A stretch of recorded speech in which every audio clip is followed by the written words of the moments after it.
the mind you didn't choose. Part 2. What a thought costs. 11 at night, lights off, nothing is happening. Then a number arrives, rent or a card or a payment due in 9 days that doesn't have anywhere to come from. Nothing in the room changed. Nobody knocked. The number is the same number it was an hour ago when you were watching something and didn't feel it at all. But now the chest is tighter. The breathing has gone shallow and short, up in the top of the ribs. The legs won't settle. You turn over, you turn back. And at 4 in the morning, you wake up with an aching jaw because you spent 6 hours clenching it in your sleep. About a number. That's this part. That's the whole thing. A thought showed up uninvited and it sent instructions to your muscles. A thought has no separate address. We talk about the mind as though it lives upstairs and the body lives downstairs. 2 floors. The mind does the thinking, the body carries it around. That isn't how it works. And you already know it isn't because you felt it. Picture biting into a lemon. Really picture it. The skin breaking, the sourness flooding the back of your mouth. Your mouth just watered. There was no lemon. There was a thought about a lemon, and a gland in your face obeyed it. Or think of something embarrassing you did 12 years ago. Give it a second. Your face gets warm. Something turns over in your stomach. Nobody in the room saw anything. The event is over. It has been over for 12 years, and your skin is still reacting to it tonight. So a thought is not a private event happening somewhere sealed off. A thought is a physical event. It has a chemistry. It has a location. It arrives in the body at more or less the same moment it arrives in the mind. And usually the body notices first. Your body does not keep a separate department for imaginary problems. It only has one alarm. And the alarm doesn't ask whether the thing is happening now, happened years ago, or might happen in 9 days. It just rings. You can see it on a face. Walk into a room where 2 people have just argued. Nobody tells you, nobody has to. You know before you sit down. Something in the way the shoulders are set, the breath, the particular quality of the quiet. You do that constantly, all day, without effort. Researchers at Princeton put a number on how fast. In one study, Janine Willis and Alexander Todorov showed people photographs of strangers' faces. The first group got 1/10 of a second, a flash, barely time to register. Then they were asked to judge the person. Trustworthy, competent, aggressive. A second group got half a second. A third got a full second. And a separate group was allowed to look for as long as they wanted, with no time limit at all. The judgments made in 1/10 of a second lined up closely with the judgments made with unlimited time. Extra looking didn't much change the verdict. It mostly made people more confident about the verdict they had already reached in that first flash. Now turn it around, because this is the part that matters. If you can read a person that fast, they can read you that fast. And what they are reading is not your opinion of yourself. It's not what you meant. It's a thought you have been carrying since 11 o'clock last night, showing up in your jaw and your eyes and the tightness around your mouth, being broadcast to everyone who walks past you, without your permission and mostly without your knowledge. We've all been on the receiving end of that. Someone came home carrying something, and the whole house changed temperature and nobody said a word about it. We have also all been the one who came home. The first thing the body switches off. Let's go into what actually happens, because the mechanism makes this stop being poetry. A frightening thought arrives. Within a second or two, before you've decided anything, the body starts a sequence it has been running since long before there were humans to run it. Adrenaline goes out. The heart speeds up. Blood is pushed toward the big muscles of the arms and legs, because the ancient assumption is that you are about to run or fight. The pupils widen. Sugar is released into the blood, so there's fuel. Breathing goes fast and high, and something gets switched off to pay for all that. Digestion. It's the first thing to go. Blood is pulled away from the stomach and intestines and sent to the limbs. The gut slows its movement. The chemistry of the stomach changes. The logic is simple, and it isn't stupid. If a predator is in front of you, breaking down lunch is not the priority. Lunch can wait. Lunch might not matter in a minute. The system is superb for 90 seconds. It was built for 90 seconds. It was not built for 9 days of thinking about a payment. A window into a stomach. We know this in an unusually direct way because of two men whose injuries let doctors watch it happen. In 1822, in a trading post on an island in Michigan, a young French-Canadian fur trapper named Alexis Saint Martin was accidentally shot in the side at close range. The injury was terrible. He was expected to die. He didn't, but it healed badly, in a strange way.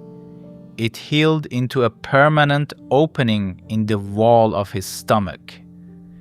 An army surgeon named William Beaumont ended up caring for him, and then, over years, experimenting on him. Beaumont could tie food to a silk thread, lower it in, and pull it out later to see how far digestion had got. Among many other things, Beaumont wrote down something that had nothing to do with food. When Saint Martin was angry or irritable, and he had every reason to be given the arrangement, digestion ran slower, and the stomach lining looked different. That was 1833. A century later, it was checked much more carefully. In New York in the 1940s, two doctors, Stuart Wolfe and Harold Wolfe, worked with a man they called Tom. As a boy, Tom had swallowed scalding liquid, and his esophagus was destroyed. He had a permanent surgical opening into his stomach, and he ate by putting food through it directly, which meant that for years, Wolfe and Wolfe could simply look at the inside wall of a living man's stomach while ordinary life happened to him. This is what they recorded. When Tom was angry or resentful or in conflict with someone, the lining of his stomach turned red. Blood flow increased. Acid production went up. The stomach moved more. When Tom was frightened or ashamed or withdrawn and defeated, it went the other way. The lining went pale. Acid production dropped. The movement slowed down. Listen to that again. They were watching a thought happen on the wall of a stomach, not a symptom weeks later. The thought and the tissue change in the same minutes, in the same room. Two men, 100 years apart, with the same rare injury, told us the same thing. Whatever is going on in the mind is not staying in the mind. It isn't the event, it's the replay. Now, the honest question. Everybody has hard days. Everybody gets angry. Everybody gets frightened. If a stressful event costs the body something, we're all doomed because events keep coming. That isn't quite the finding. A group of Dutch researchers, Jos Broschot, with Julian Thayer and others, spent years looking at exactly this. And their conclusion is one of the most useful things in this whole field. The stressful event itself is usually short. An argument takes 4 minutes. A difficult email takes 30 seconds to get through. The body's response to it is not short. And the reason is that we keep the event alive by thinking about it.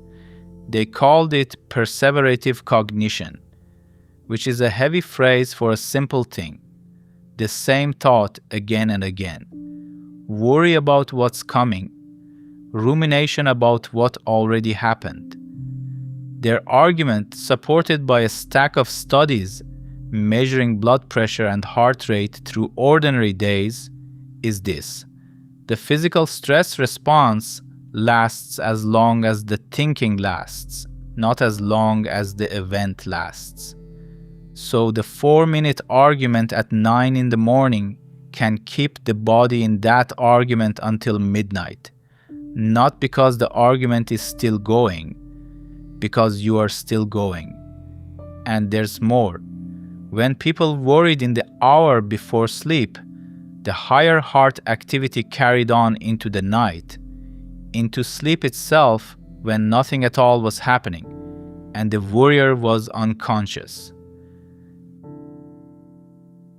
That's the jaw at 4 in the morning. The body cannot tell the difference between the argument and the memory of the argument. It doesn't have a way to check. A rehearsal and a performance produce the same chemistry. And most of us rehearse far more than we perform. What that adds up to over a year. One study makes the size of this visible better than any other I know. In the 1990s, Janice Kikolt-Glaser and her colleagues at Ohio State worked with women who were caring at home full-time for a husband or a relative with dementia. That's a specific kind of stress, not dramatic, not a single event, just relentless and long. Years of it. They compared this group with another group of women of similar age and household income who were not caregivers. Then they did something very simple. Every woman received a small identical cut on the forearm. A punch biopsy, the kind of tiny circle a dermatologist takes. Same size for everyone, same care afterward. And they measured one thing.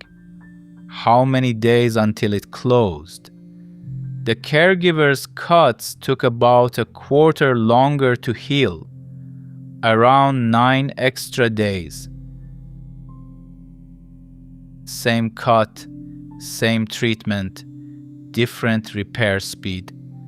I want to be careful here because this is the sort of finding that gets stretched. That study was small, around 13 women in each group. It has been repeated in other forms since, with related results. But a single small study is a signpost and not a proof, and anyone who quotes it as proven fact is going further than the data goes. Even taken carefully, the signpost points somewhere serious. Chronic worry didn't show up as a mood. It showed up in the skin, as slower repair, measured in days by people counting. The mind was sending an instruction to the body every day for years, and the body was following it. One thing before we go further. The mind sits on top of a life. If sleep is broken, if food is whatever was nearest at 10 at night, if the days have no rhythm and no order at all, none of the work in this series will hold. Not because the methods are weak, because you'd be writing on wet paper. This isn't my idea, and it isn't modern.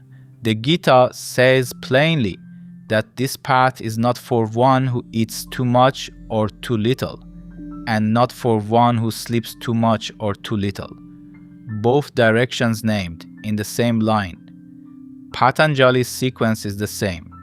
Conduct and daily discipline come first, and the work on attention comes after. Nobody serious ever put attention first. I mentioned a free book at the start about that foundation layer, and it's at greatnessglory.com. I'm mentioning it once more here, in the middle rather than at the end, for a plain reason. If your sleep is wrecked, go fix the sleep. If you go and do that instead of finishing this part, you will have used your time better. The floor first, then the room. Two old languages for the same thing. Long before anyone could measure cortisol, people were watching each other closely and writing down patterns. They got a lot right, and they used the vocabulary they had, which was weather and fire and wind. In Ayurveda, the anxious kind of thinking, the racing, scattered, what-if kind, belongs to what's called Vata. The word means something like wind or movement, and look at what they said it produces. Cold hands and feet, dry skin, gas and constipation, restless sleep, an inability to settle. Now think about the 11 o'clock money thought. Cold hands, shallow fast breath, gut tightening up, can't sleep. They weren't describing a mood, they were describing a body. The hot kind of thinking, anger, irritation, the argument you keep winning in your head, belongs to Pitta, the word for fire. What they said it produces: heat in the face, burning in the stomach, acid, loose bowels, skin that flares, a short fuse getting shorter, which is more or less what Wolf and Wolf saw on the wall of Tom's stomach when he got angry. Red, hot, more acid. Chinese medicine drew a different map and arrived in the same place. There, anger is the emotion tied to the liver, and when it's held too long, it's said to rise upward. Headaches, a tight neck, pressure behind the eyes, disturbed digestion. Worry and overthinking in that system wear down the spleen, which is their term for the whole business of digesting and drawing nourishment out of food. Different languages, different diagrams. The same observation, made by careful people over centuries. The way you think shows up first in the gut and a second in the heat of the body. You don't have to accept the metaphysics of either system to use what they noticed. Notice that both of them, independently, put thought and digestion in the same sentence. That isn't a coincidence in the story. That's two sets of observers seeing the same thing. An old line about temper. The older books say it more bluntly than a doctor would. A fit of temper, they say, does real damage to the blood, to the nerves, to digestion. And the damage takes far longer to repair than the outburst took to happen. I can't verify the exact accounting in those books, and I'm not going to pretend to. But the direction of the claim has held up remarkably well. In 2014, researchers at Harvard pulled together every study they could find on anger and the heart. This is what they found across the studies. In roughly the 2 hours following an outburst of anger, the risk of a heart attack is several times higher than baseline. The risk of a stroke, too, that's the 2 hours after. The event lasted 90 seconds. The bill is still being processed long after the shouting stopped. For any one person on any one day, the absolute risk is small. Most angry moments harm nobody. That's honest, and it should be said. But scale it. Someone who is angry most days for years is opening that higher risk window over and over, and the arithmetic of that is not gentle. The old books didn't have the studies, they had the pattern. Somebody watched enough angry men get sick. The word we already use. We have a word for this, and we say it constantly without hearing it. The word is disease. Break it open. Dis-ease. The absence of ease. Ease isn't a soft word. Ease is a physical state. It's what a body does when nothing is chasing it. The gut running, the jaw loose, the breath low in the belly, blood in the organs instead of braced in the limbs. That's the state where digesting happens and repairing happens and sleeping happens. This ease is the other one, the braced one. The one where repair is postponed because something more urgent seems to be coming. Our language kept the memory of this even after we mostly stopped believing it. We say someone is sick with worry. We say a thing is hard to stomach or that we can't swallow it. We say a person is a pain in the neck, and then we go and get an actual pain in our actual neck about that actual person and don't connect the two. Almost every one of those phrases points at the gut or the throat or the neck. Ordinary people, over hundreds of years, put the mind's trouble into the body's language. They weren't being poetic, they were being accurate. Not a spiritual luxury. Watching your thoughts sounds like something for people with spare time. A nice practice if you're the type. Optional, like learning an instrument. Set that down. If a thought lands in the body, and it does, and we can watch it land on a stomach lining, then a thought you never notice is a chemical instruction you never audited, delivered to your organs several thousand times a day for the rest of your life. Nobody is checking the instructions. That's the situation.